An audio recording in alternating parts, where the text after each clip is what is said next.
I'm excited to talk about this subject as always. I almost always say that because I always get excited about this stuff. But this was really misunderstood by me for so long that's why I'm excited to talk about it. In my introduction of this podcast, I talk about the counterintuitive approach to having the marriage you want.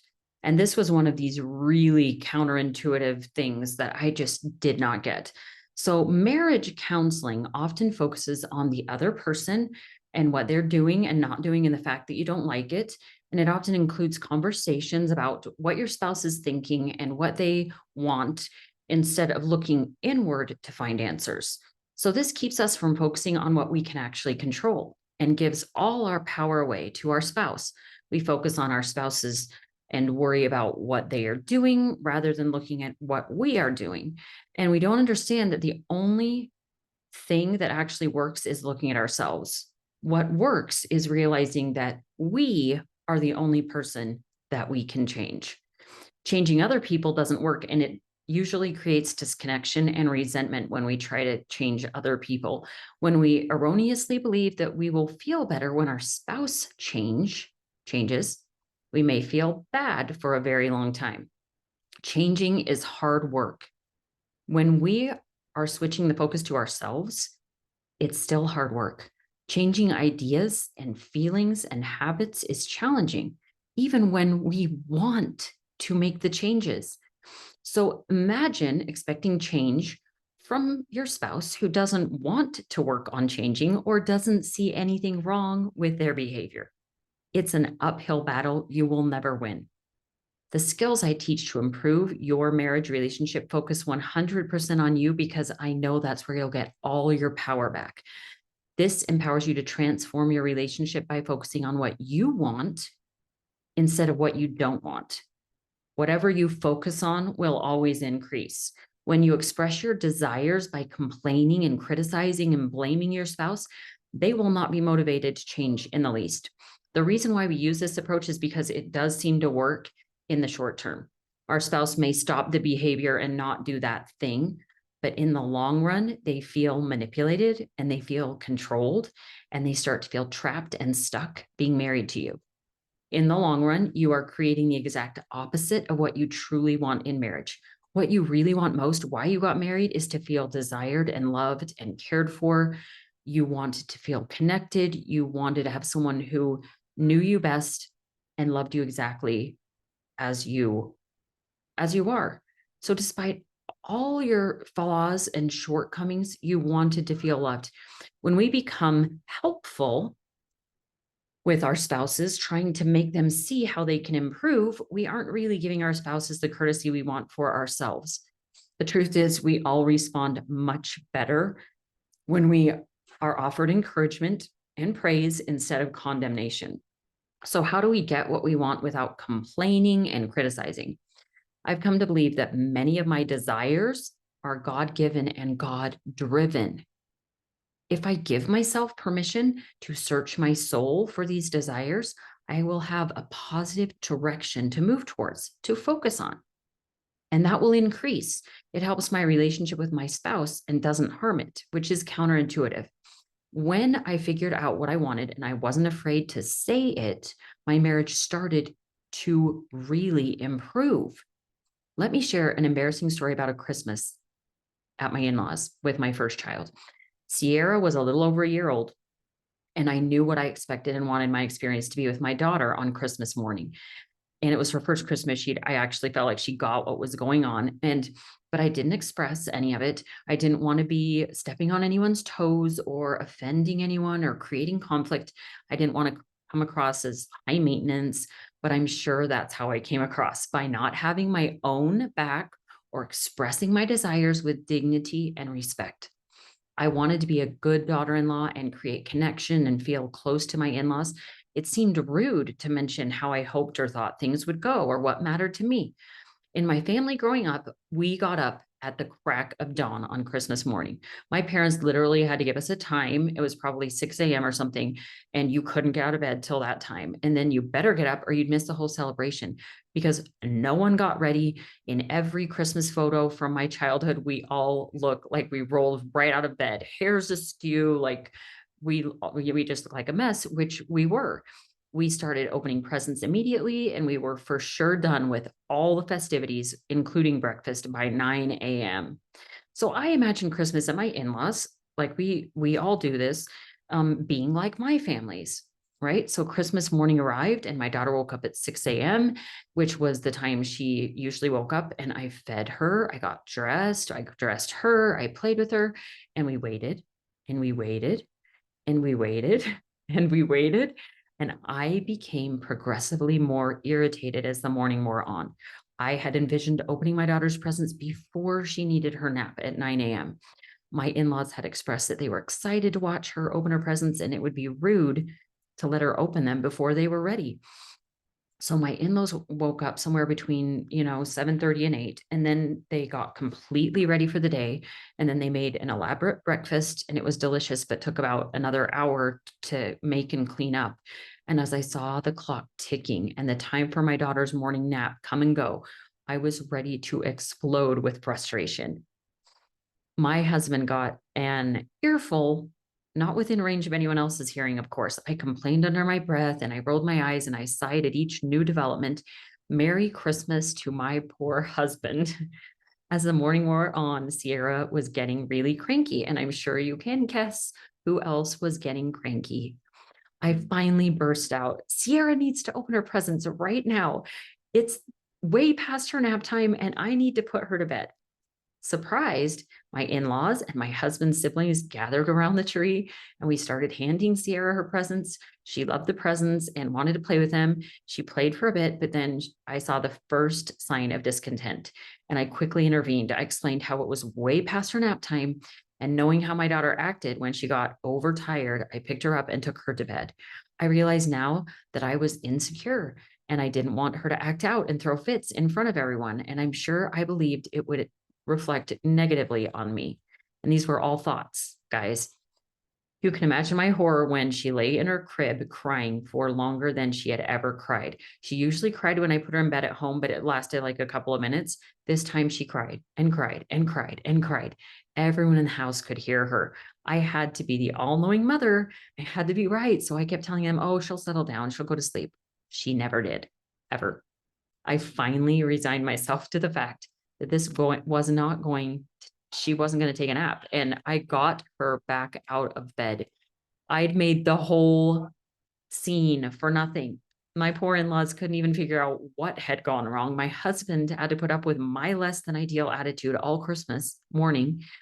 And then, you know, the rest of the day, even I kind of ruined it, because to add insult to injury, I felt awful and embarrassed after working myself into such a state. I realized that I'd driven my husband and his family away by acting like that. And I didn't even want to be around them or myself when I acted like that. So one model for that experience, if you think in models, this helps me so much to just become aware of what's going on. And I didn't have this, of course, at that time, but I'll just show you how it would have looked had I had a model. So the C line, the circumstance would have been Christmas at my in-laws and opening gifts at 10 a.m. or whatever time it was. And the T line would have been my daughter. This is one thought of a million, right? But my daughter needs a nap or she'll throw a fit, was one thought. And then I felt exasperated. And then I complained, rolled my eyes, sighed, spinned in negative thoughts about the whole thing, didn't enjoy the food, didn't enjoy the presents or the morning at all. And the result was, if you really think about it, I threw a fit. I threw a fit.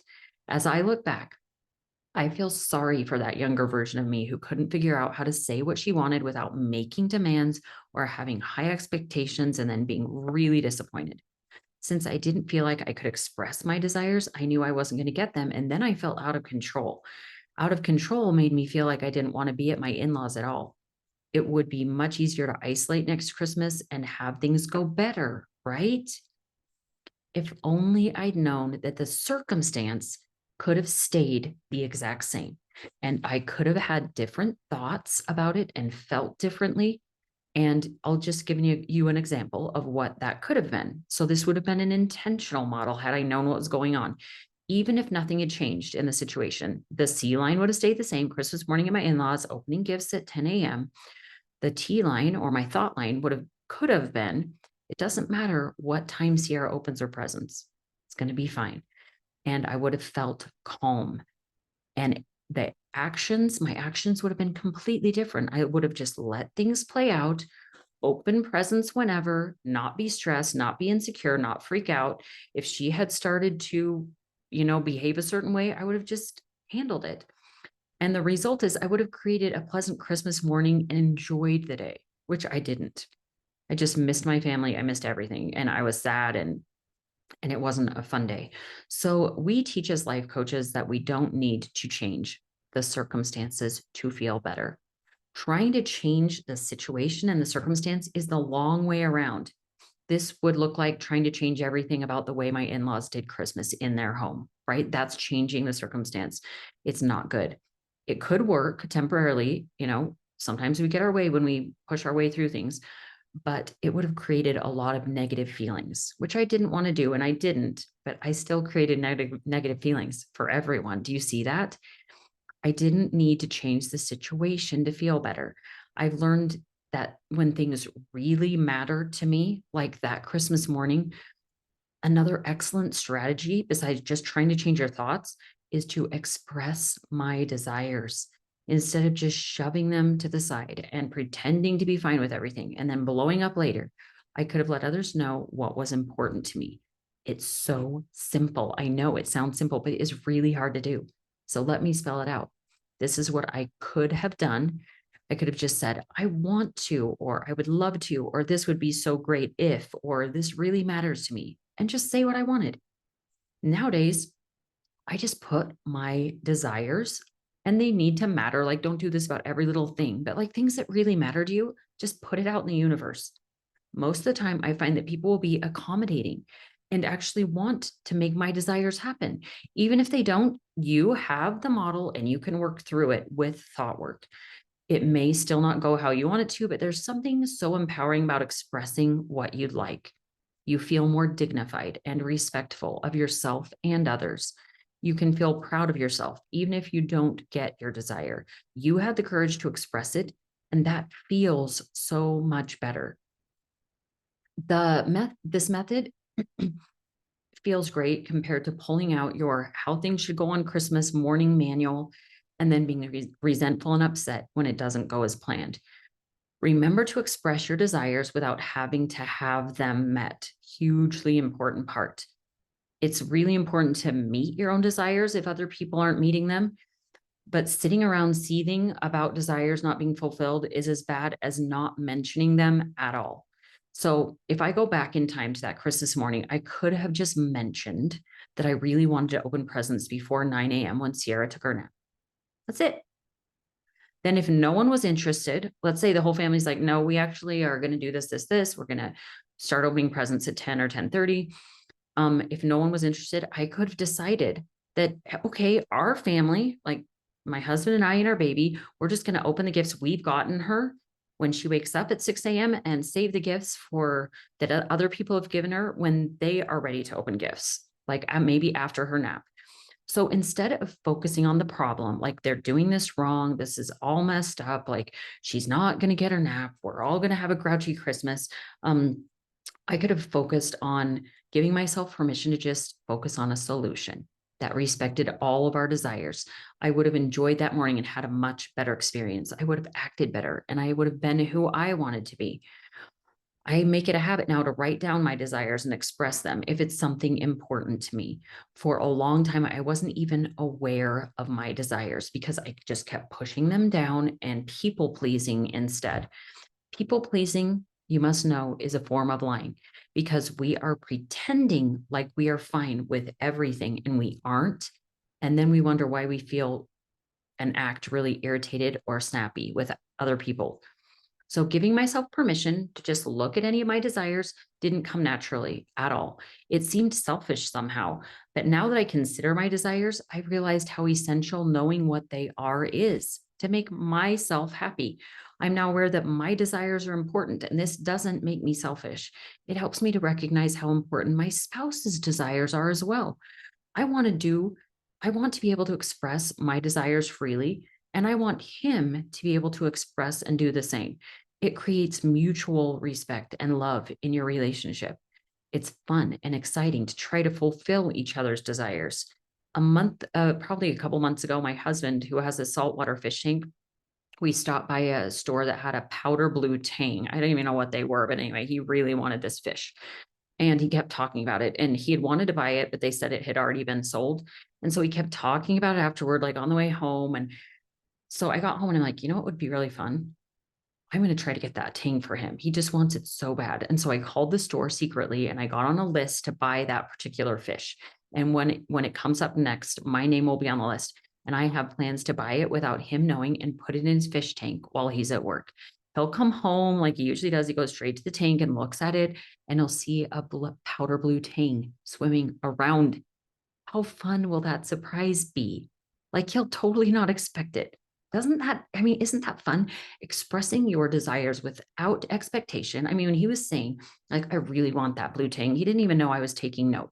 But now that he has started, I can see in a lot of ways how he is trying to help me with my desires. Like, for instance, in our whole entire almost 30 years of marriage, he's never made the bed, and I've never mentioned it.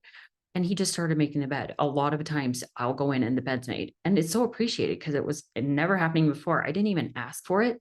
But when I thanked him, I'm like, oh, thanks for making the bed. He realized it. He realized that that was a kind of a cool desire of mine that he could fulfill. And so he's doing it all the time now. So you know, expressing your desires without expectation will give your spouse permission to express theirs. And then it becomes like a win-win. When I get what I want and need, it's so much easier to agree to what he wants and what he needs. When I don't give myself permission to do what I'd like to do or spend money on whatever or something that, ask for something that I want, it doesn't seem fair for my husband to go do things he wants and spend money where he wants and ask for what he wants. So why does this matter? When I turned my attention to what I wanted, the focus changed from what my husband should be doing to fulfill my desires to what I could and should do to fulfill my desires. I quit blaming him for my unhappiness. When I began the process of acknowledging my desires, I realized I had pushed them down for so long, I didn't even know what they were. Then I wondered why I was so miserable. I wanted him to fix everything for me, and I didn't even know what I needed. Even more crazy is that I just knew my husband was the cause of all my misery. And I found a lot of evidence for it, believe me. I mean, aren't our spouses supposed to make our lives happy and amazing? That's why we got married, right? I had it all backwards. I was unhappy because I wasn't making myself happy. I hadn't allowed my desires to be important or even matter. I thought I was being a good spouse. I was trying to be unselfish and do the right thing. Now I honor my desires. I embrace self-love and self-care. Now I know you might be thinking in your head, wow, if I give in to my desires, I'm going to get so selfish and I'm not going to give a bit of care about what my spouse needs or wants. That is what you think. That's why this is counterintuitive. I thought it for 20 years. Believe me, you guys, it's the opposite. When you feel happy and you're doing what you need, you want them to feel more happiness and you want them to do what they need. You want to go get them their fish, guys. So yesterday, I gave myself permission to finish my long list of responsibilities early, and I read a book poolside all afternoon. Isn't that something you only save for vacation? No, I literally planned this. I'm like, guess what? I really want to read this book. And I know I am not going to do it if I don't give myself permission. Now, in the past, even if I allowed myself this, I would have been sitting there reading the book and feeling guilty the whole time. Not anymore. Okay, this cracks me up to think about, but when my husband was in medical residency, I had a friend who told me that she would be sitting like watching TV and hear her husband coming to the door and she'd hop up and start cleaning. And she didn't want him to think she was sitting around ever. She wanted him to know how hard she was working all day long, even though she wasn't at that very moment. And this sounded like a great idea to me. I totally jumped on this. I kind of adopted her mentality and I wanted to make sure my husband not only saw how hard I was working when he walked through the door, but I also wanted him to know that I had been working my head off all day long. And so I'd make sure he got the whole list full of all I'd worked on when he got home. I didn't want him to think that I had it easier than he did. Then he'd have to tell me about how hard his day was. And we kept up this pattern for a while. having to make a defense about what we accomplished each day and how exhausting it was. These were just thought errors. They created this weird competition instead of support and love. Now my husband comes home and I'm doing whatever I'm doing with no pretense, no pretending. Yeah, I was sitting here reading a book for the past 3 hours. I like him to catch me reading or doing nothing. It gives him permission to sit and relax as well. Do you see this? We both now recognize how awesome it is and how much better we both feel and treat each other when we take care of ourselves. This house may be a mess and I'm not cleaning it, and it's okay. Our home is more pleasant. Our conversations aren't comparing and complaining, and our relationship just feels way all around way better. One well intentioned client of mine recently got married and decided a good husband didn't work out at the gym. When he'd been dating his wife and engaged, he always went to work, then he went to the gym, and then he went and spent time with his now wife. Once he got married, he thought a good husband went straight home from work. His wife had missed him. She didn't want him spending time away from her at the gym. His desire was to go to work out each day, but his thought was that if he did, he was selfish. Then he started to get depressed and resentful about being married, and he felt trapped and stuck. I promised him that his wife would much rather spend less time with him in the evenings while he worked out than have a depressed, trapped, and stuck husband all evening long, every evening. I also tell wives that their husbands would much rather come home to a mess and a bowl of cereal for dinner than a beautifully clean house, 5-course meal accompanied by complaining, comparing, sighing, struggling from all her labors, and with no desire because she's so exhausted to have any sex ever. So do what you want to do from a clean place, free of resentment, or better yet, don't do it at all if you can't do it from a clean place. Some days are just days to give yourself some slack. It's really okay. We all need it. We're just humans. We're just mortals. We have needs, and it's okay to respond to those needs. If this podcast has helped you in any way, I hope you'll share it. That's the best thing you can do for me, is to help just spread the good news of a way to feel more accountable and responsible so that you create so much freedom and power, and instead of being acted upon, you can act.